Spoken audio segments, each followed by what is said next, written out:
everyone, this is David from Apex Alpha Wave Trader. Today I'm going to show you a long position I took on gold, and I'm currently in the trade still, but I just want to walk you through my thought process and how I got into the trade. So let's go to the monthly and do a top down. And from the monthly perspective, you can see what's been happening with gold. We had this rally that lasted all of 2020 all the way till 21, and we seem to be having a push to the upside again. Okay, whether this will terminate around this region and head down, we are not sure yet, but let's go down to the weekly and see further. So you can see on the weekly perspective, this is what's going on. So I'm just going to mark these zones like so that you guys have an idea of what's happening. Now, typically when you see something like this, you know that this is like a bullish flag formation, and this is a continuation pattern. Okay, so eventually I expect that gold will continue the upward momentum. Okay, of course that will still take some months, but you can see what's happening. So when you learn to understand these basic principles, it makes your trading that much easier. But our focus is not on the flag. I just want to show you guys how I got into the trade here. So I'm going to go down to the daily time frame, and from the daily perspective, this is what I saw. We had this double bottom here, which I took as with 1, 2.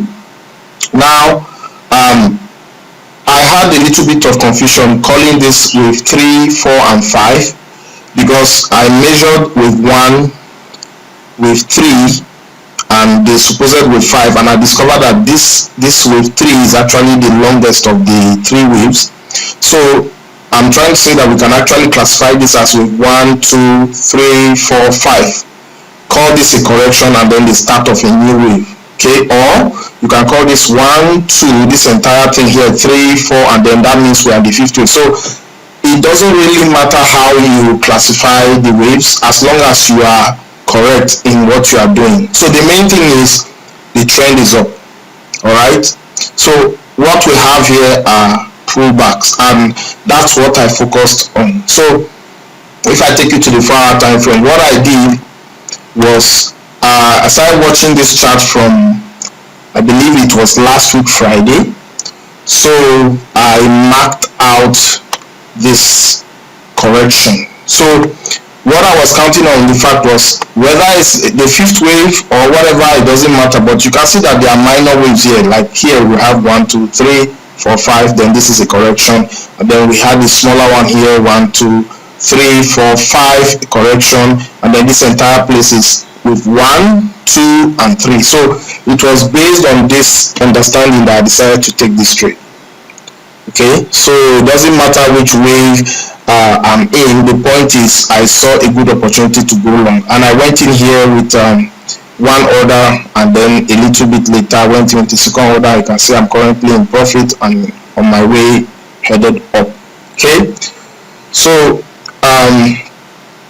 I think the thing to take away from this is just the fact that if you can find a trend, be patient, find a trend and be patient to allow these corrections to play out, because it's really difficult to try to trade corrections. Believe me, I've been burned so many times. So the best thing to do is mark your corrections and wait patiently. Now, because this is a 4-hour time frame, it takes a long time. Sometimes it takes a week, sometimes it takes more for these corrections to play out, and it depends on the length as well, but you will always get your payout comfortably if you are willing to wait for the corrections.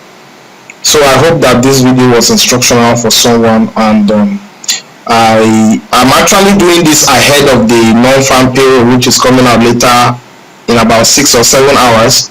So as you can see, I've moved my stop up to lock in profits here. So no matter what the news turns out to be, I have already made enough profit for this week. Okay, so profitable trading to everyone, and bye for now.